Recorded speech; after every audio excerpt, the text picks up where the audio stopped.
Hello everyone and welcome to Cork in the North. Another episode this week. I got special guest Shane Todd, stand-up comedian, podcaster, actor, Mr. Holywood. He's my guest this week. And I also want to say that I did mention it last week, I'm on tour and tickets are available, and I've just found out you haven't bought your ticket yet.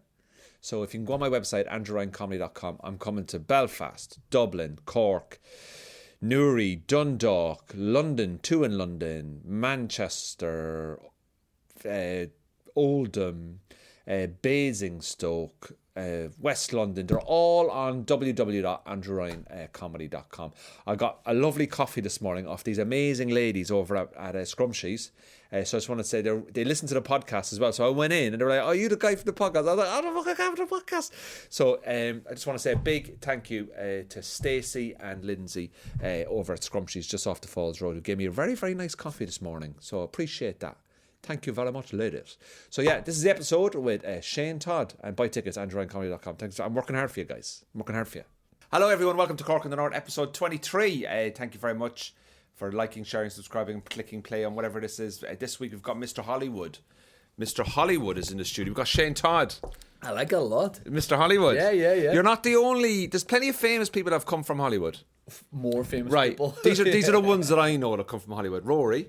Yeah. Obviously, and fair play to Rory. Obviously, a big golf fan myself. It's good to you're on first name terms with him. Yeah. I've never said... He's not Prince. Apparently, Rory McIlroy was in Hollywood Golf Club maybe 3 months ago, or 2 or 3 months ago, and there was pictures of him up at the driving range. And I'm like, whatever, half a mile or a mile away. Yeah. And I was just like, so close, man. I was there. Were you with him? No. Oh, okay. No. Did you know him? Just like very... Did you meet him? Yeah, I met him a couple of times, yeah. So this is like when he was a teenager, before he went off to be a superstar? No, there's the thing in, and you'll maybe know if there's someone famous from like growing up around you, if there was someone of your age that was famous, everyone claims that they're his best friend. Oh, yeah. Like when we were younger, he was my best mate, that kind of thing. Yeah. So we're from like, Hollywood's a small town. Yeah. And we're from kind of like a small part of it. So there's an estate in Hollywood called White City, and he was from like the very bottom of it, and I would live like just outside like the top of it. So like he's the bottom of the hill, I'm like top of the hill, and he had his family live in the estate, my family lived in the estate. I don't remember him at all. I do remember hearing about there's this kid that's unbelievable at golf, but when you're that age too, like, you know, you don't care, like no one cared. But also you don't know how real it is. Like, is it just people blowing smoke up his arse as a kid? Like, but it would have been in the paper and stuff like that, and I remember being like, oh, I must be unreal, but never. I'm sure we played football. You know when you'd have like so there was a green in the middle of the estate. It's actually not there anymore. Called West Green, and it would. Is it a putting green now? Is it? Yeah. It's like putting green in memory of him. Like, yeah, he's not dead. In memory of Rory McIlroy. He had so there would be these like huge games of football that happened there. Sometimes there were like 50 people. I'm sure he was at some of those, but as a kid, unfortunately I wasn't mates with him. You'd love to be that guy that went, oh yeah, I remember playing him in 5-a-side and just chopped him.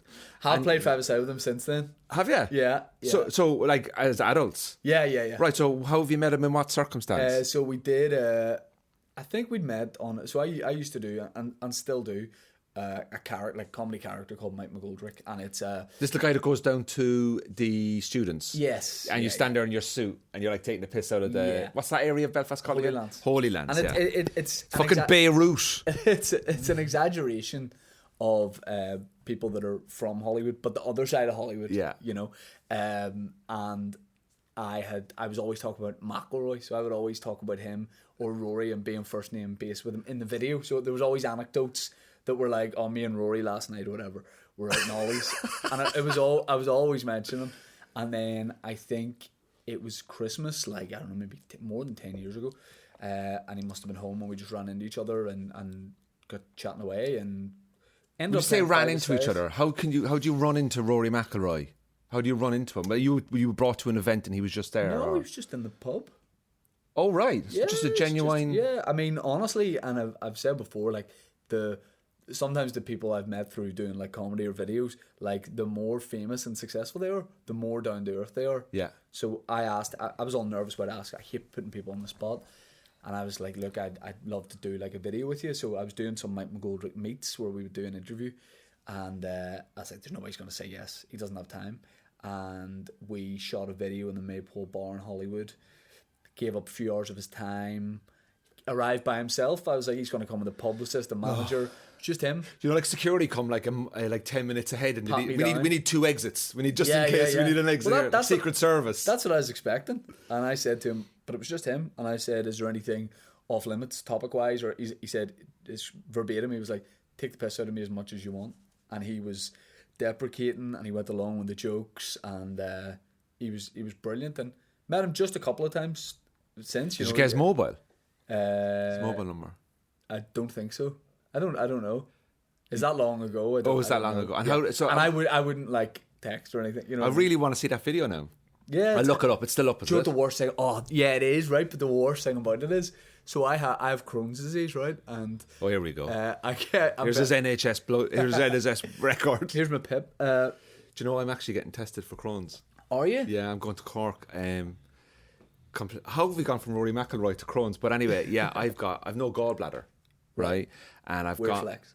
Weird flex, yeah. I watched that Marie Kondo woman. You know, it's like if something doesn't bring you joy, just get rid of it. Yeah, so it's like yeah. normally with clothes, but I was just with organs. Right, yeah. Right, but I have fierce digestive issues, so like I've been tested for celiac, all that kind of stuff, and I finally figured out. I think maybe I'm going down to Cork to have tests done and to do a day procedure to be tested. So that's mad that me and you could. Well, you have it. We could be cronies. You should just do a tour. Yeah, do it. Right. Game of Crones. Game of Crones. But so go on anyway. I'd this is when I got diagnosed with it. So I didn't know what the problem was. So I was with you. I was getting tested. I lost and I'm a slim guy. Yeah. I lost probably like 2.5 stone, maybe 3. So in this video, if you watch it, I am a young skeleton man. So you look like you don't get fed, basically. My face is sunken. I look like I'm about to die. I probably was about to die. So it was from that point of view, it was the worst time to do the video, because I remember comments at the time. People were like, "Yo, you look really ill here," and I would comment back and be like, "Yeah, I am." So were you when you were filming that? Like, what I'll do is we put a link up to the video as well on the YouTube. All right, so you can watch it with Rory. But when you did the video with him, Did he like look at your stuff before you came down? Because obviously he's not gonna go and do I'll do a video with a guy, but the next thing you know, Shane Todd has like 10 years of racist tweets behind him. Do you know that kind of way? Yeah. Like he must have done something on you. I think he would have, and this sounds wanky, but hear me out. I think he would have known about it purely because we're from the same town. The humour was very much based on people from our town, so I'd say his friends would probably have WhatsApped him the odd video when he's on tour and stuff like that. And he retweeted some of the early videos as well, which was brilliant. And that's the same with, you're talking about famous people in Hollywood. Jamie Dornan as well. Yeah, I remember doing the first Mount McGoldrick video and like individually tweeting people to ask for a retweet. Oh, and he gave us it. He gave us one. So that was great. Do you ever feel like strange when you're like tweeting Jamie Dornan goes, "Hey mate, loved 50 Shades of Grey, loved the sex in it, brilliant, well done, good work. Any chance for a retweet here?" Yeah. Do you ever feel like, oh, he's not going to reply because it's pointless? I mean, this was, I think he'd just kind of gone more towards acting at this point. I think he was still modelling maybe. That was the big focus, and he was breaking into acting or getting more known for it. And have you met Jamie? Yeah. Just randomly in the pub, something like that, was it? Again, like no joke, Hollywood is such a small town, yeah. And these people we're talking about are honestly that down to earth that like it's very easy to meet people, you know. Yeah, that's mad. So that is how we met. We just ran into each other. So you've got Shane Todd, Rory McIlroy, Jamie Dornan. Who else? That order. In that order, yeah. In that order of net worth. Yeah, net worth, yeah. I think McIlroy probably must have turned down like $1 billion to play in the Saudi Arabian golf tournament or something like that. Like, imagine being that. That's the difference between me and him. That's the difference. You're like, I'd have fucking taken it. It fit me $50,000 to do an Edinburgh Fringe style residency and do it. Do you play golf at all? Are you into golf? I look like I should be. You have the golf energy. I know. Like you have that Hollywood. What I do is white skinny boy of energy of golf, because obviously, you know, being from this part of the world, golf is so popular. But is soccer your thing, or is it just like soccer? Golf. I'd play golf twice a year. I like it as a novelty. I enjoy it. I don't like going all the time. It's a huge time commitment. Yeah, that's what puts me off. Plus, I don't like to do things that I'm not very quickly good at, if that makes sense. Golf can take a couple of years. And then even if you've been playing it for, I've played with people who played for years and years and years, and they're having a bad game, and I'm like, you this is your hobby. This you should be really good at this. Like, why is this not going well for you? Like, hit it right to the thing because you play this all the time. So why are you doing that? But it's so like variable. I don't know if that's the right word, but like, I enjoy it as like a novelty. If I'm on holiday, I really like playing golf. Because you're on holiday, so you have time. Exactly. Yeah, I'm obsessed with golf. Yeah. I played yesterday. Yeah. I actually played in the Causeway Coast amateur competition. Played up in Ballycastle, which I'd never been before. Ballycastle. I'm literally going there on tour this weekend. Oh, yeah. There you go. It's sold out, I imagine. Yeah. Sold out, yeah. I was up in Ballycastle Golf Club yesterday playing, and I was playing with Stephen Watson, BBC Sports reporter. Winker Watson, yeah. We're live here at Windsor Park, Glentoran 3, Lidfield 2. And I'm still in my house. You give that nothing, by the way, that Watson impression. But can I just say, if Winker was on like NBC or something, like top level broadcasting service, not the BBC aren't, I would have more money than Rory McIlroy because of my impression of Stephen Watson. Do you do an impression of him on like any videos or anything? Yeah, probably. Yeah. And I've done stuff with him. He's real good sport. Oh, he's sound. Yeah, he's and it's niche. You wouldn't think many people would be running about doing an impression of him, but it's just a gift I was blessed with. Yeah, it's just a gift to a blessing. Who are you good at doing impressions of? I'm quite good at doing impressions of singers. I can do like Watson's my top. Like Watson's my calling card.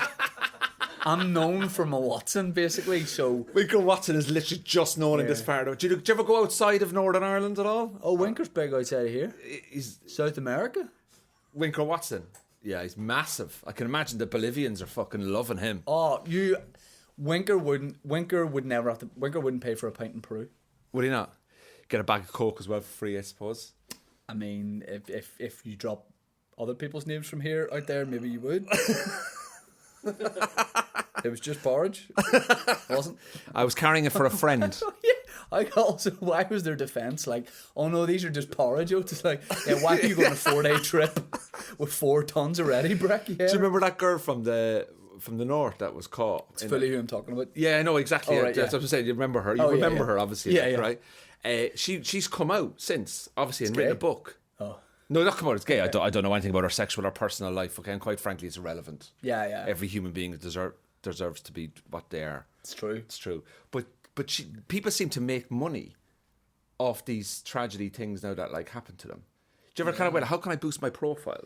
Well, I suppose it's kind of like do something really shit, ride the storm for a couple of weeks, and then next thing you know, boom. Well, I suppose you get known for it, so it's like, what else can you do? Yeah, can't go and do normal stuff, so you may as well make a few pound. Yeah, writing my book, do a tell-all book or something like that. Yeah, and the excuses to come up. But I'm a very safe driver.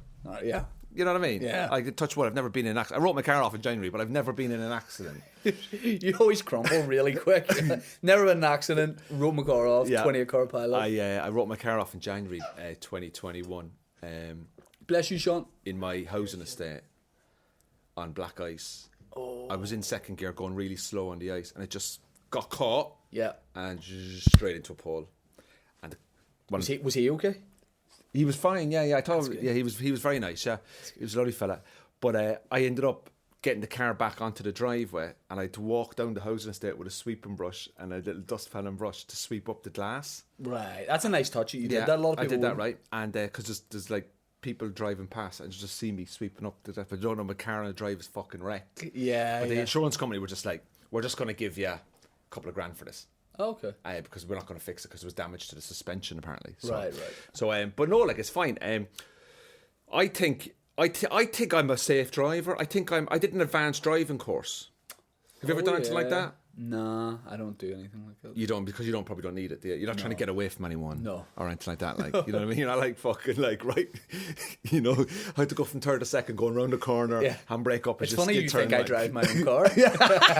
I'm surprised you haven't come here with somebody driving yet. I'm not really here, I'm a hologram. That somebody turned home. This is all done on Skype, right? I would imagine if I went down to the car park here, shit, I would expect a guy in a Range Rover with black gloves just waiting for you. They're white, but yes. White gloves. Yes, yeah. I would hate to have a driver. I mean, it's really not viable, but I would, because how, like, I would just hate someone having to do that for you, even though if that's the case, like you're employing them. But like, I'd hate that. I feel so awkward about that. But I wouldn't even like to drive a really nice car. Yeah. I would not like that. I've no interest in cars. No, no, I've no interest. I see people driving like, I got this Lamborghini or whatever. I mean, I don't know people who drive Lamborghini, but you see them on Instagram and stuff. And I go, oh, there's Instagram. There's guys locally that. But it's like you can't control what another person does with your car. So another car can crash into you through no fault of your own, and you're out. You've got no control over it. What another car is going to do to you. So like, take away that risk. Just buy a fucking shitty and have an average car. You can have a nice. There's a difference in a nice car and a flashy car, definitely. Yeah. But like, the reason I'd hate to have like, I'll never be in a position probably ever have a Lamborghini. But if you did, here's the reason I'd hate to have one. First of all, they look stupid. Yeah. Like living here, they look. If you live in Monaco, have a Lamborghini. You look at a place without a Lamborghini in Monaco. Exactly. Yeah. Right. So what I hate about it is it makes that much noise, and people look at. If you're stopped at traffic lights, everyone looks at a Lamborghini or a Ferrari. I do. I'd be like, who's that? That's a question. Who's that? Think of the amount of weird stuff you do in your car. Singing. What else do I do? If you even if you are getting something out of your teeth, doing it like I hate the idea of everyone just looking in at me at traffic lights and I'm singing Whitney Houston or doing whatever. Dolly Parton 9 to 5, working 9 to 5 in a fucking Anything Lamborghini. Like it does look weird here. I think that's why I often see people. I go, people who go to Turkey for their teeth. I go, the teeth don't suit the body. Well, just don't go that. Don't extreme. Go that white.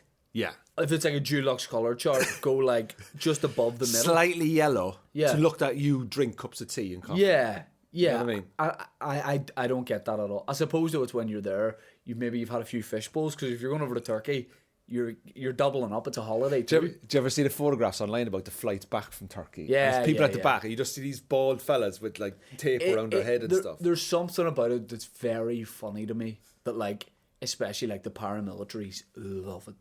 Do they? Oh, who would have thought they would have taken interest in their personal appearance? See, nowadays, yeah, different ball game. They love it. Like, the boys go over, they get everything done, they get the hair done, they get the teeth done. Maybe I don't even know if they get Botox. I don't know. Would you get Botox? No, never. If your hair was falling out now, say you get to an age now where it's falling out, would you get it done, or would you just accept what it is apart that this is my head? Well, I'm just about to turn 34. And I have an unbelievable head of hair. Like, you can say whatever you want about me, but put your head down like that. No worries. And here you have a really good crown as well at the back. Yeah, and Joe, most people would have done there. Just dipped it down a wee bit. I basically put my head in between my legs there just to show you the whole picture. I'm working with a great head. If I've got nothing else, I've got a great head of hair, and that can't be taken away from me. You do look like great. I saw a picture of you on Instagram the other day. This shirt that you wore at Ballymena, was it the other night? In Ballymena, yeah. Yeah. And what's the feedback? What's the feedback? I quite like that shirt, but it does look like you've come out of a 20-year stretch, and that's the first shirt that was available when you were being left from leaving the prison to the taxi. No. But it's a nice shirt. Agree. But it's the white T-shirt underneath. You know when like prisoners in America, they have the orange suits or whatever, but they always have a white T-shirt. Yeah. And your hair is perfectly combed. It's like it's release day. I think it looks like my dad has come off death row, and I'm wearing a shirt to honour him, because it's an oversized shirt. I was close. It's an oversized shirt. Yeah, I was close. Do you know what it is? Is that a deliberate? Are you wearing that at all your shows during this tour? Or was that just this particular night? Just that night. I'm going shirt, because shirts like that, because I like to mix it up. But you also have an unbelievable head of hair, and you need something to complement it. You need to go, this is amazing. Well, so this is amazing. Well, here's why I wore the white shirt. Right. I surprisingly have a good patch of chest hair right here. This guy is fucking amazing. I wouldn't say it's thick, but I'd say it creeps up a little bit. So when a shirt like that, you want to leave a few buttons undone. That's the style of those relaxed shirts. If I didn't wear the t-shirt, the hair would have distracted people. Do you trim your chest? Never. So you just stops kind of like, if you look at mine, I have to trim. That's good. Yeah. See mine there, look. Yeah. Same, pretty similar. And I've got a good head of hair. Yeah. You know, I have the things going up the side though, you know. Yeah. I mean, the V's, like. Yeah. But there's no baldness in my family, so I'm pretty confident. Yeah, I mean, That what when I you get a did bit there old. is you showed me the V's that just kept going and going, and that's like with driving when you're like, I've never been in trouble with the car. I've been arrested 9 times and I spent 8 years in jail. I've never written a car off, but I killed 3 people in the X. And everybody knows that's not me. Do you ever see those people in America? Like they get done for murder. I was watching my courtroom in America go, you've been convicted on 1st-degree murder, and like, I just want to say to everybody knows this just isn't me. I'm like, well, it is fucking you. Yeah, I was watching a tuba for fashion advice. I was like, let me see what this guy's wearing. Did you get heckled about the shirt? No. What's the feedback being online about the shirt? Because you've made a thing out of it. People in general are pretty scared when it comes to fashion, and they don't like it when you express yourself. Because you would say predominantly you would have been a t-shirt and a shirt, just a t-shirt guy on stage. That's why I want to mix it up. I'm a t-shirt and a light jacket guy. Yes. And I think people are coming to see me on this tour going, don't know what this show is. You know, it's a new show. But one thing I do know is he's going to have a t-shirt and a wee jacket on. And nice what trainers. Happens? Music hits, boom, walk out in a shirt. You come out and you people go... don't know what to do. They don't know what to do. Yeah, this show surprises people. Does it? Yeah. Do you take a massive interest in your appearance?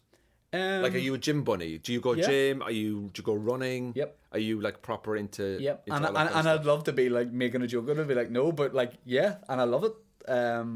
I do, I love it. It's difficult to come out and go, I do take pride in my appearance. It's a strange one. People fucking hate it if you say that. Do you know what? I try to look definitely. after myself. Like I do. Like I've got 2 fake teeth. Yeah. Here. Nice. Turkey. North Belfast and 1 London. Right. So I didn't go to Turkey for it. I used to go to the gym quite a lot. I used to run marathons and stuff before I did stand-up comedy, and then obviously that fucking life just takes over. Yeah. But I have a serious issue with weight. Do Like I can't get over a certain weight. So I've lost a stone in the last couple of weeks, right? Right.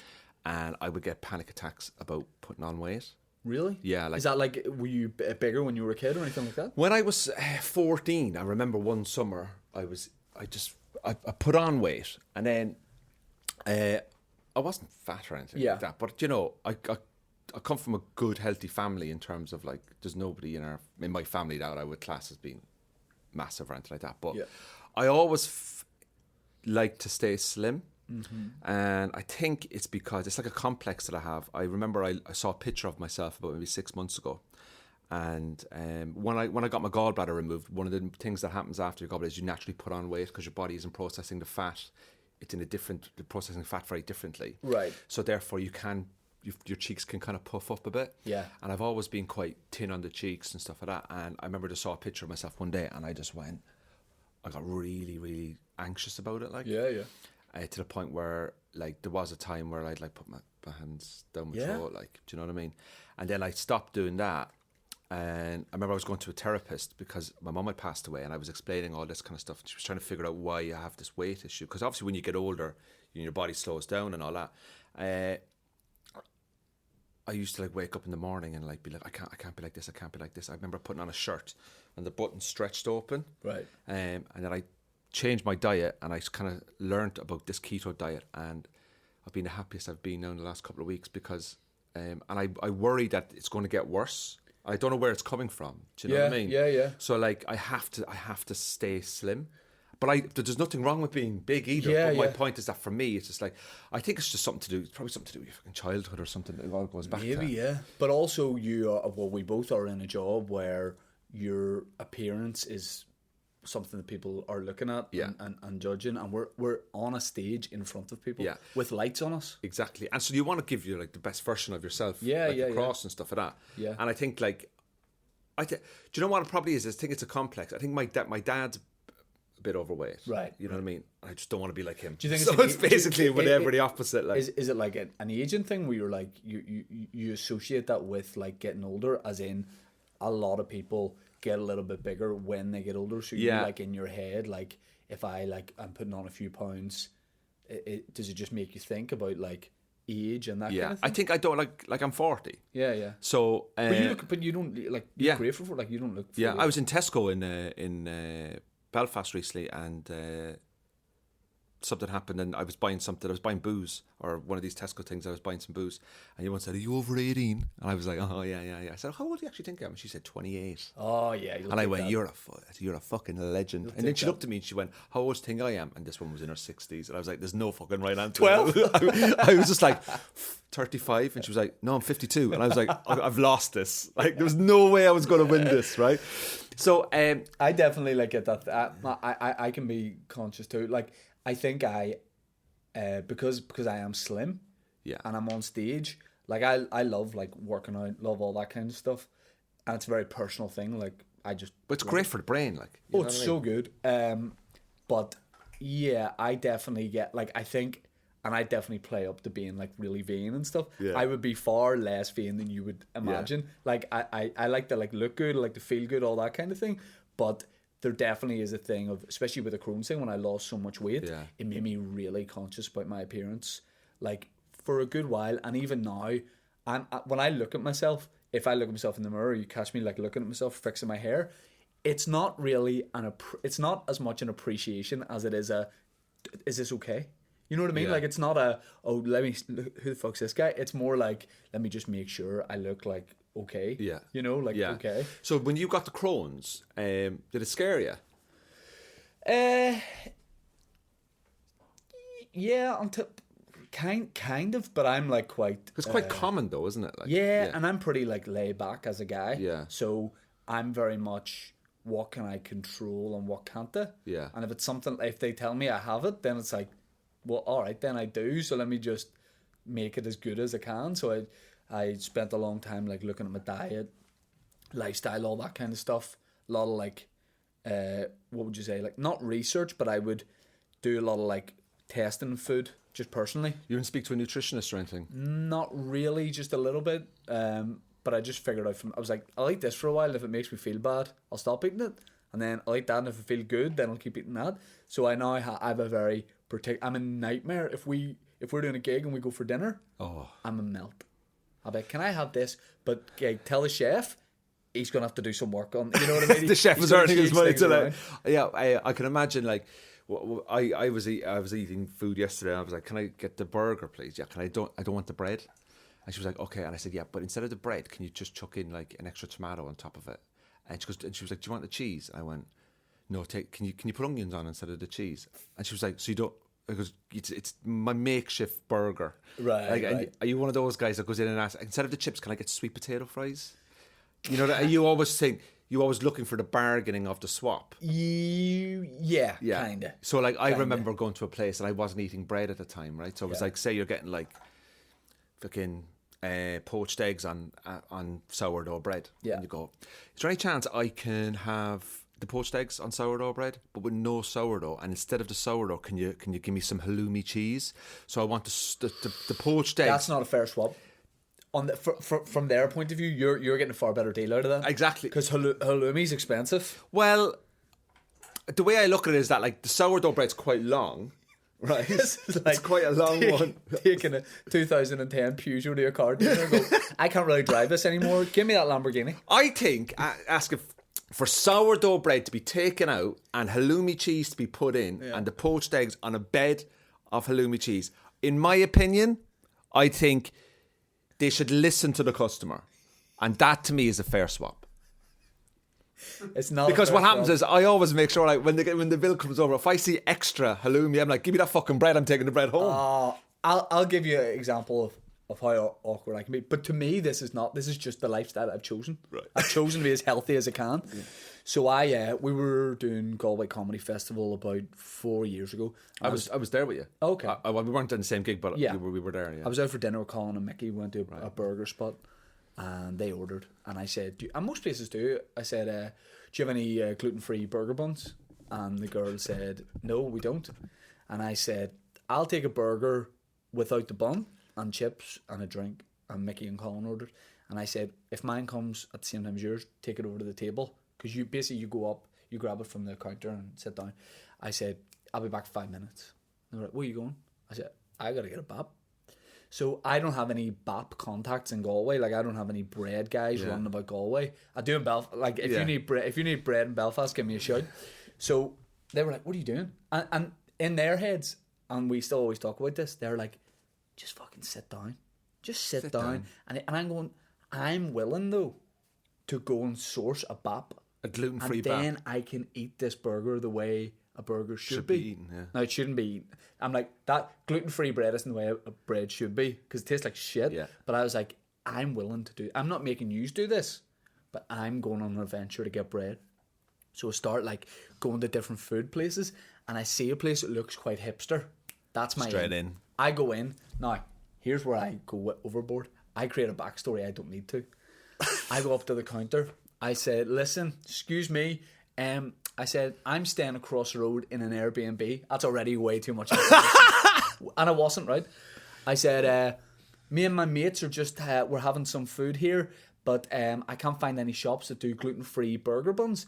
Is there any way you guys do one? Could I buy that separately and bring it over for the guys? And the guy's like, yeah, no worries, man. And he puts a bit of cling film around it. Lovely touch. Oh. Lovely touch. Now, I am willing to pay for it. I want to pay for it. €1, €2, whatever it is. So I get my wallet out. I open it. It's a sign of intent. Yeah. The guy goes, I said, what do I owe you for that? The guy said, you don't. Oh. He said, go and enjoy your night with your friends. And I said, mate, I really appreciate that. Let me give you a couple of euros. He said, don't worry about it. I walked out of there, over to the burger place. As I walk in, my order was set down.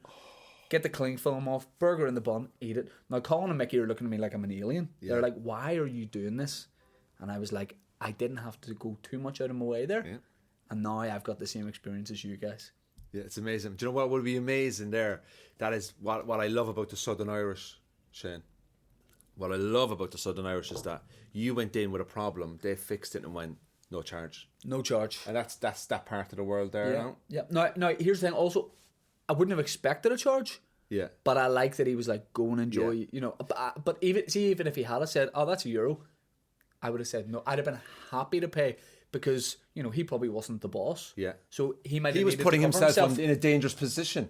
Exactly. The revenue of €2 being lost for this company during the time of a festival. Yeah. But what would have topped this off is if you're sitting at a window and next thing he walks past and he sees that bullshit. And what if he sees this? I'm fucked. And he's like, you lied to me. And he comes in, he's like €10. Yeah. And it's a big fucking... I would have just paid it. I would have paid it. What I love about you said there was you went to Galway Comedy Festival and you went for food for Mickey and the boys. Do you ever go to festivals and like not hang out with the Northern Irish lads? Because it's like do you know a lot of comedy you gravitate towards? But like, what's your relationship with the South? Like going down to do gigs? Because like, you know, going down, because obviously you're so well known up here in the North, but because obviously me being from Cork, I saw you on the Have a Word podcast and they were saying to you about like, what tickets would you sell in Dublin? You said like 120 or something, right? Yeah. What's your relationship with going down south and working? Is it something you want to do, like push yourself down there, trying to get on TV, grow a following like the following that you have here? Is that something that you want to do? Well, if you were like if there was like a magic button we could hit and give me that, then 1,000%. Yeah.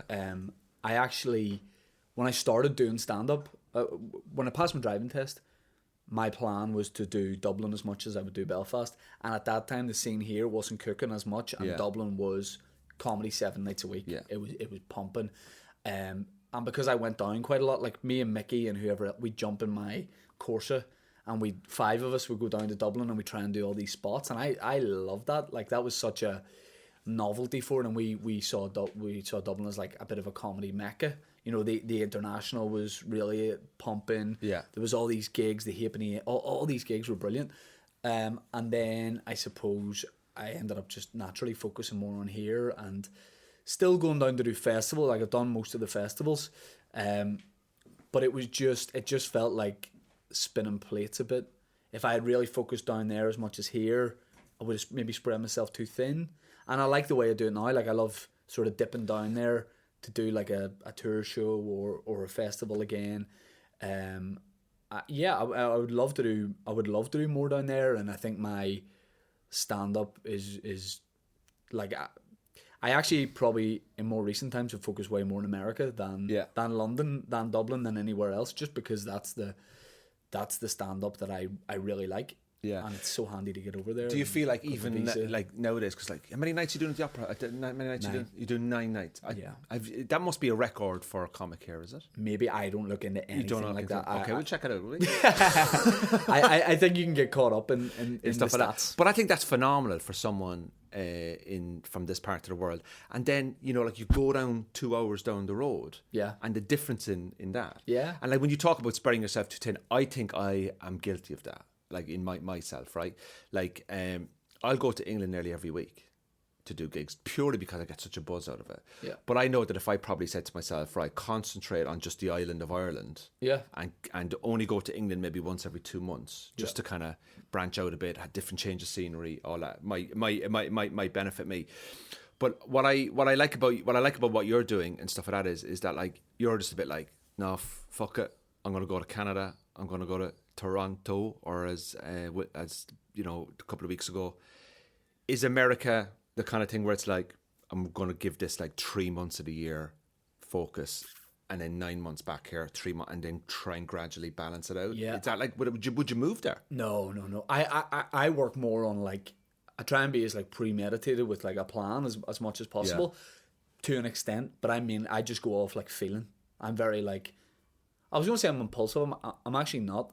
But I will, if I just get a feeling of like, if I see enough messages of like, come to this place from people, you go. then I'll go. I'm just going to put on a show there, and I give it a go. And if it works, like Toronto, then I go, right, well, there's somewhere I can now add to an annual tour. That you can go there every 18 months or I'll 12, add 18 that. months. Then people, when I did Toronto, were like, come Vancouver, and there was enough of those messages where I'm like, I'll just give that a go. And it's just, it never ceased to amaze me that that's possible. I can just say to some people, can you book me a show here? And they say, yeah. We put the tickets on, go over and do it, and see what happens. And that's wild. But I wouldn't move. No, I wouldn't even move to England. I wouldn't move anywhere. You're a home bird, aren't you? Yeah. I mean, I love travel. But you know, I have a young family. We love it here. Is your partner, your wife, from this part of the world as well? Yeah. And I am a home bird, and I wouldn't want to be. I'm like all in on the comedy scene here. Yeah. And even if I wasn't doing the opera shows and all that kind of thing, I'd still be out the same amount of nights. When I'm not doing the tour, I'm still out as many nights as possible doing gigs here. I love it. I have so many good friends on the scene here. Audiences are great.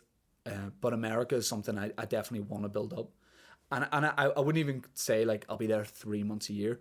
This visa is good for 3 years. Yeah. So I'll just tour and see what like opportunities come pops up kind of thing, like try and get into like a Just for Laughs and all that kind of stuff, and like try and grow from there. And you can say like, oh, you know, I'm going to do whatever 30 dates in the north, a couple down in Dublin, whatever, and then I've got my 3 weeks in Canada or 3 weeks in America where I bang out 5 shows a night, and the next year you're growing all the time. And it's all for me in a way. I think people almost don't believe you when it's like, I'm just going to keep it's like being a chancellor, like I'm going to see how much this might not last forever, so I'm just going to try and do it. And people, there's definitely been a big change in like attitude towards it. So years ago, if I had said I'm going to Toronto to put on a show, you would have got quite a bit of negativity of like, who does he think he is? Why is he doing this? That has kind of gone away in a bit. I think people in general, attitudes have changed, and there's a lot more support for something like that, or like good luck and that kind of thing. So I remember when I was down in Cork, I remember saying to someone, I said, I really want to be a comedian,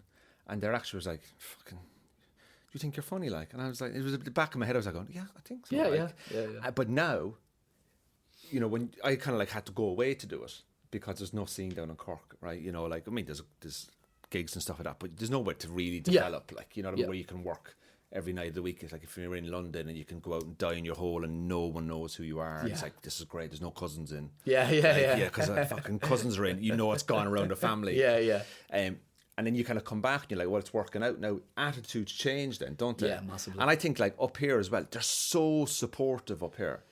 This kind of reminds me of like Scotland in a way, in terms of like, if they like somebody from their own patch, they really support it. Whereas I've done shows in Ireland, Ireland here and Dublin and Cork, and it's like, oh, I'm going to go for a look Yeah, you know, you know, I know him, and he says, if I'm just going to go now because I don't know if he's any good or she's any good or whatever. It's like that attitude. But I think it's really flipping now with the power of social media and Instagram. People are actually seeing the content. They're going to go, this is actually good shit. Yeah, and maybe on a deeper level, it's because of in a way COVID has played its part, and people are seeing how like almost like how precious time is, and how much like we wasted so much time there. Now people are like, I'm just going to go out for, like you say, people were maybe going out and, you know, let's see what this guy, you know, let's see what this comedy night's like, and but now people are like, I just want to go out and have a great night. Yeah. Because I wasn't able to go out for I wasn't able to see my friends, and now we're back out and we're doing it, and I've noticed I've done one show on the tour so far, and I've already noticed like people just want to have a good night. Yeah, they want to have a good night. Yeah, and I think it's great to see it come back, because I think comedy's come back so strong. Yeah. Completely strong. And I was just like I put in a small little, you know, like 10-day tour there in November, and I was thinking to myself, oh God, will people remember me? Or you know that kind of thing. Like I remember somebody sent me a thing like, oh yeah, this is nearly half sold out now, and I was like, it's November away. And I just got this energy. Yeah. Like there's people actually thinking about me for November. Yeah. And like, you know yourself, like when you put a show up and sale and you get an email 5 hours later going, oh, there's only 50 tickets left or whatever. Yeah. You must be sitting home going, this is just insane. Oh, it's a mad. And the effort people make to go out on a fucking night out. Taxis, babysitters, eating, finishing work, showering, getting in, getting out, WhatsApp groups. You know, there's such an effort to be physically in a seat. Yeah. At a certain time to watch somebody perform. Yeah, and I think that they now know that like the effort they put in for that night, like we'll put the same effort in to make sure the show's good. Yeah. You know, you do that bit of getting there as an audience member, and all you've got to go through to do that, then maybe you've booked it off work, so there's a night's wages you're not making. Exactly. So like I'll do my best for you. Like, I'll meet you halfway. Do you ever worry? I was having this thing last week, being writing and stuff like that. Because do you ever kind of say to yourself, "Where's this next routine coming from? Where's the next bit?" You know, you do your solo show, right? And you come off, you do whatever, your hour and a half, whatever it is, and you come off and you go, "That was tight from the start to the end, and I love that energy there, and I picked it up there, and I brought it down there, and I loved all that." And then you kind of go home and you're gonna go, "Where's the next hour and a half coming from?" Do you ever get that feeling of like, I'm done. I'm done now. Yeah, but I've been, because of all the delayed shows, I remember we were talking about, I was like, don't tell me any stats. I don't overthink about things because it can terrify you. I have had to, this isn't a brag, this is complete necessity, the way things worked out. I've had to do 3 different hour-long shows in the last year, because one should have happened 3 years ago, one should have happened 2 years ago, and now this, coming at this time. So you want to do ideally a new hour a year, or 2 every 3 years, something like that. But I have just had to do these, and my big fear was the material won't be there. But because I think I'm out gigging so much, and if I'm in the Monday night and nothing's really on, I'll text Luke from the pavilion, can I come down and do this? So I think because I was putting the work in, I was able to do the time, and promoters are great at putting me on and that kind of thing. So I will always, before a new hour, before I've done it, I will always have a dream where I can't do the hour every time in the venue. So before the Waterfront show, I had a dream or a nightmare that I was on stage and I had nothing to say and people were leaving the venue. Then SSE, same with the SSE. Then Opera House. I wasn't in the venue because I've never played that venue before, so I couldn't picture what it was like on stage. But I knew in my dream, I knew that's where I was, and I knew I hadn't done the work. Yeah. No, I had, but it was me. It was like me letting me know that like you need to make sure that when it comes round, like this is done. You've got this is something ready, to like, say. Yeah.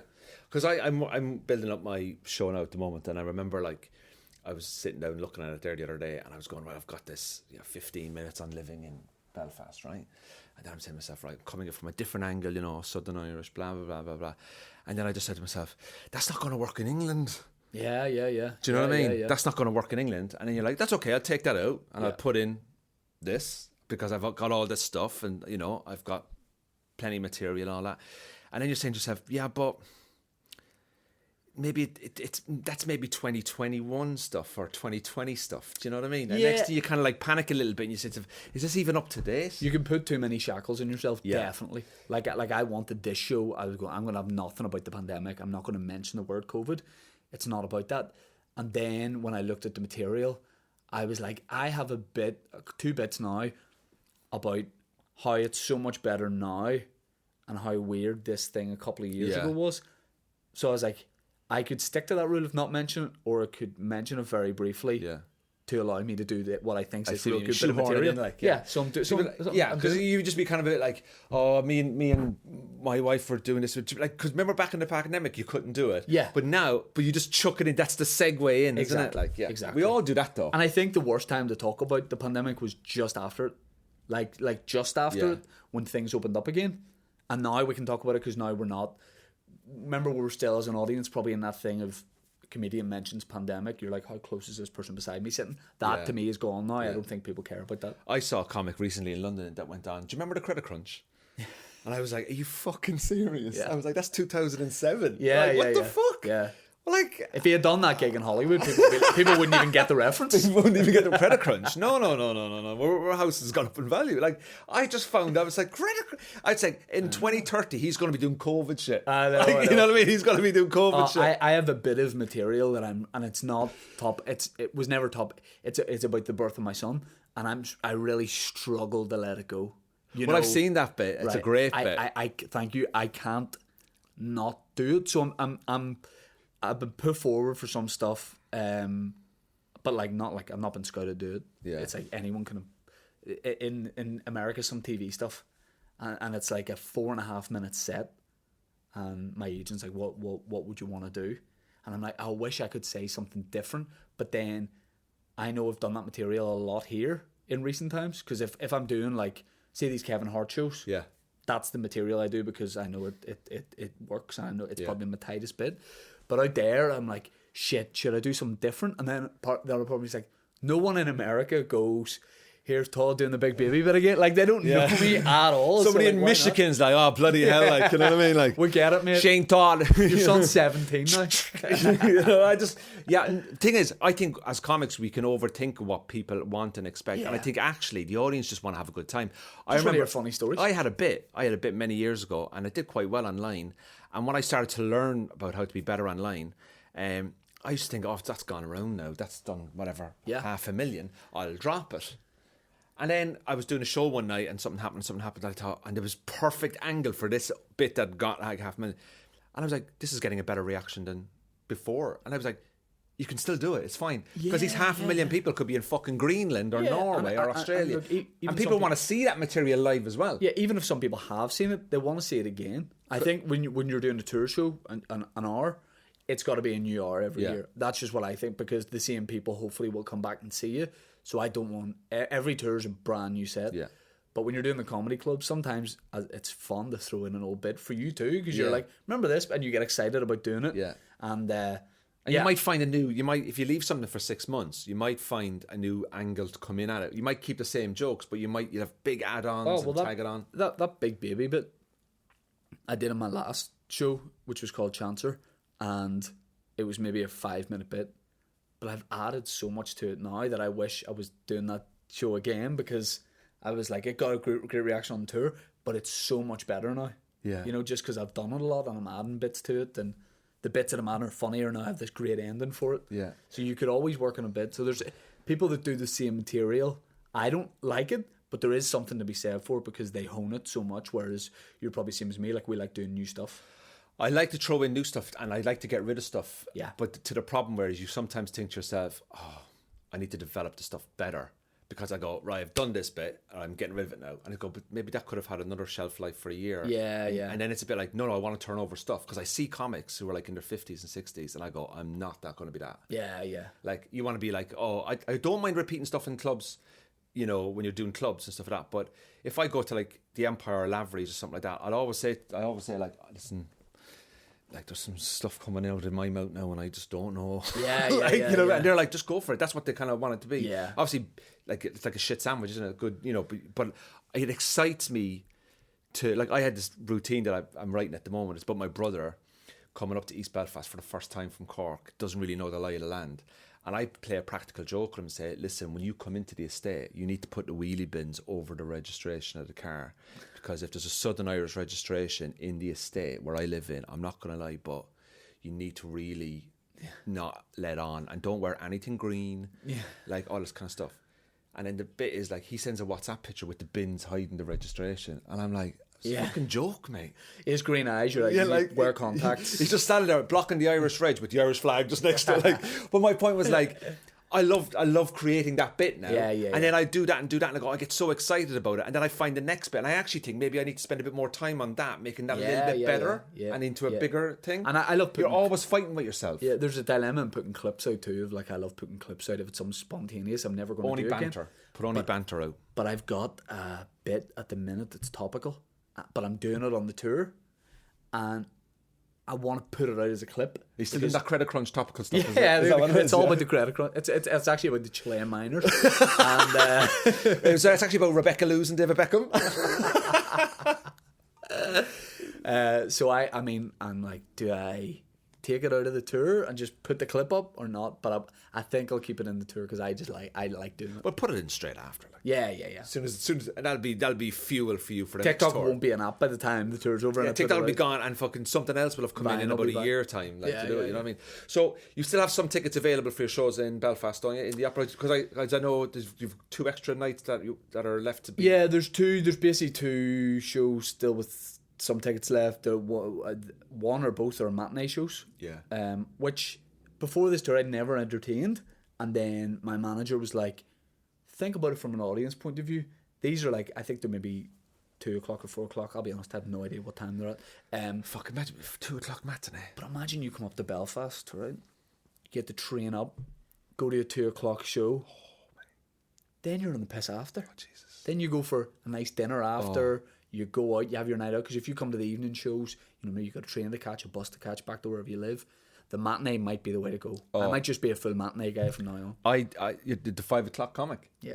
Like, I genuinely think the matinee, what a start to an evening. You go out.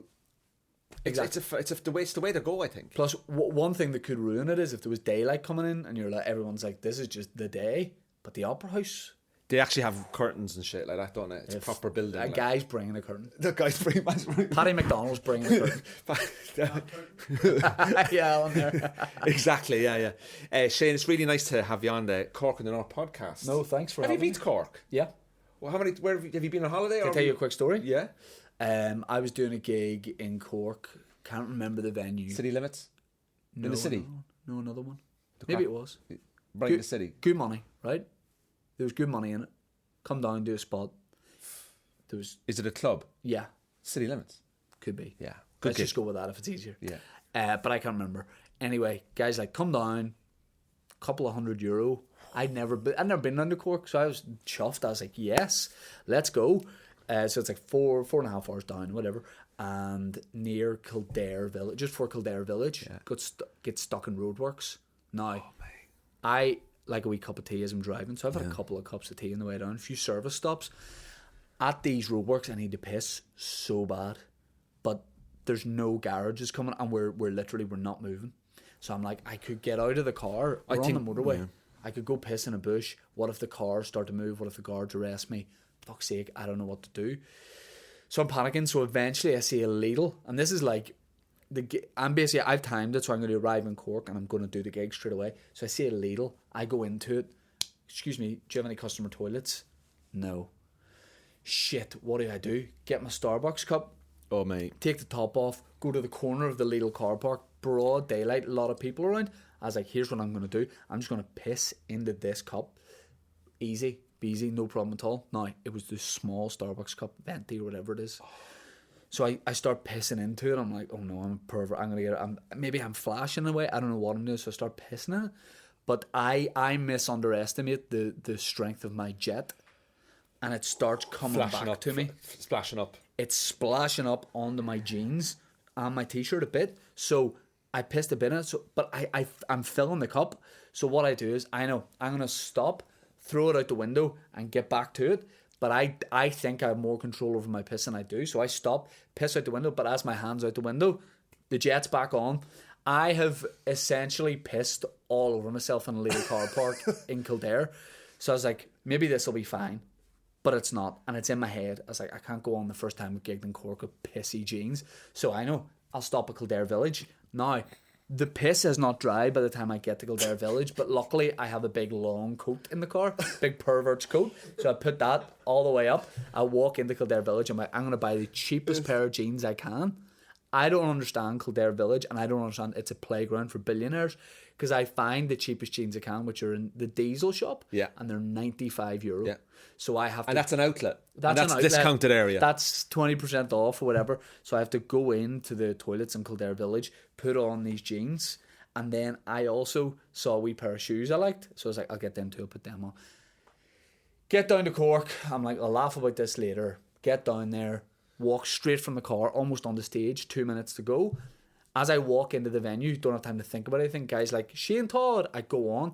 I realise these jeans are far too tight. Real skinny jeans. Plus I have big feet, so these are size 11 shoes. So I have skinny jeans and I have wee thin, don't look at them, I have wee thin legs, like at the bottom, wee thin feet. So then my shoes are so long, and I'm like, oh, this is so tight.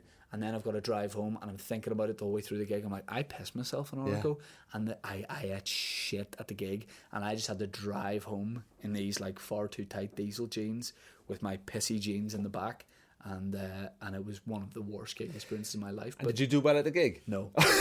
Right. I ate shit. I just want to say, you know, the delay on the road going down. Yeah. That was me being caught speeding. Yeah. So I just want to say I really apologise there, Shane. For one of the 88 times. For the 9 times, Yeah, right? yeah. But you drove down and back on the same day. Yeah. That's a fucking. I don't hang about. You're a home guy. You like getting back. I got booked for a gig in Mayo. I'm not bragging. I got booked for a gig in Mayo a couple of years ago. Danny O'Brien's like, come down, do this gig. It was a lovely gig. Got down there. He's like, we'll put you up in the B&B. Walked into the B&B. Nothing against it, but I looked round and I was like, you know what? I'm hitting the car. I'm hitting the road again. Drove straight home. I've done that. Yeah. I've done that. Colin Geddes is a trooper because he stayed. I was like, Colin, you're probably going to get murdered tonight. Yeah, exactly. Oh, it's brilliant. Listen, Shane, thanks so much for coming on to Cork. No, thanks for having me on, man. It's really good. Ladies and gentlemen, please go and see Shane. The rest of his shows on tour, we'll put a link up and stuff like that. Mr. Holywood, thank you so much for coming in. We really do appreciate it, and we'll gig again soon and together, I'm sure. Cheers. Thanks for having me on. Man. Thanks, Shane.